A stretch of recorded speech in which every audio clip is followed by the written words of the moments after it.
Kondisi geografis Indonesia. Wilayah Indonesia terletak di kawasan Asia Tenggara, berbentuk kepulauan besar dan berada di antara dua benua, Asia dan Australia, serta dua samudra, Samudra Hindia dan Samudra Pasifik. Karakteristik geografisnya, keberagaman alam,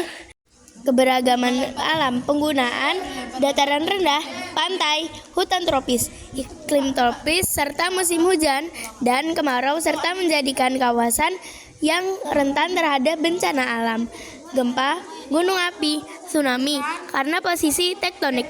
Akibat kondisi geografis tersebut, masyarakat Indonesia dapat memanfaatkan sumber daya alam yang melimpah, tetapi juga menghadapi tantangan seperti keterpencilan antar pulau, keterbatasan infrastruktur, dan risiko alam.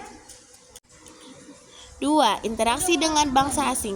Karena kondisi geografis yang strategis, Indonesia sejak zaman kuno telah banyak berinteraksi dengan bangsa asing melalui beberapa jalur dan bentuk.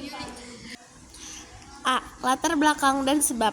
Letak Indonesia sebagai persimpangan jalur perdagangan dunia antara Asia dan Australia dan antara Samudra Hindia dan Pasifik menarik perhatian bangsa asing.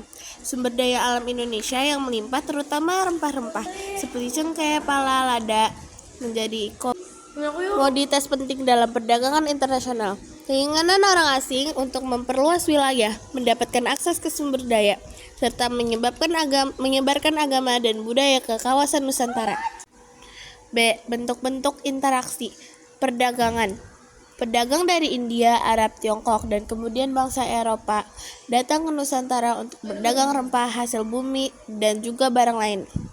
Penyebaran agama dan kebudayaan. Agama Hindu, Buddha masuk ke Nusantara melalui pengaruh dari India. Islam masuk melalui jalur perdagangan dari Arab, Persia, Gujarat, dan Tiongkok ke pesisir Nusantara. Bangsa Eropa membawa pengaruh Kristen atau Katolik dan sistem pemerintah kolonial, kolonialisme, dan imperialisme. Bangsa Eropa datang bukan sekadar berdagang, tetapi kemudian menguasai wilayah Nusantara untuk mengontrol perdagangan dan sumber daya alam. C. Dampak interaksi positif. Kebudayaan Nusantara menjadi kaya karena pengaruh luar. Terjalinnya jaringan perdagangan antar bangsa yang meningkatkan pertukaran barang, ide, dan budaya. Negatif, penjajahan dan eksploitasi sumber daya alam dan manusia oleh bangsa asing yang membawa ketidakadilan sosial. Muncul ketergantungan ekonomi, terjadinya monopoli perdagangan, dan hilangnya kekuasaan lokal atas wilayah tersendiri. 3. Hubungan antara kondisi geografis dan interaksi. Karena terletaknya yang berada di jalur pelayaran dan perdagangan antar benua, masyarakat Nusantara secara alami menjadi titik temu orang-orang dari berbagai belahan dunia ini. Ini menjelaskan mengapa interaksi dengan bangsa asing terjadi sejak zaman dulu. Kondisi kepulauan dan jalur maritim memperkuat karakter maritim Nusantara yang memfasilitasi lalu lintas barang dan budaya. Namun karakter ini juga membuat tantangan, misalnya pengamanan wilayah laut, pengendalian arus asing, serta penyebaran pengaruh kebudayaan asing yang kadang tidak seimbang.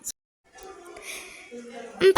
Kesimpulan. Kondisi geografis Indonesia yang sangat strategis dan unik sebagai negara kepulauan yang terletak di antara dua benua dan dua samudra telah menjadi faktor kunci dalam terbentuknya interaksi dengan bangsa asing.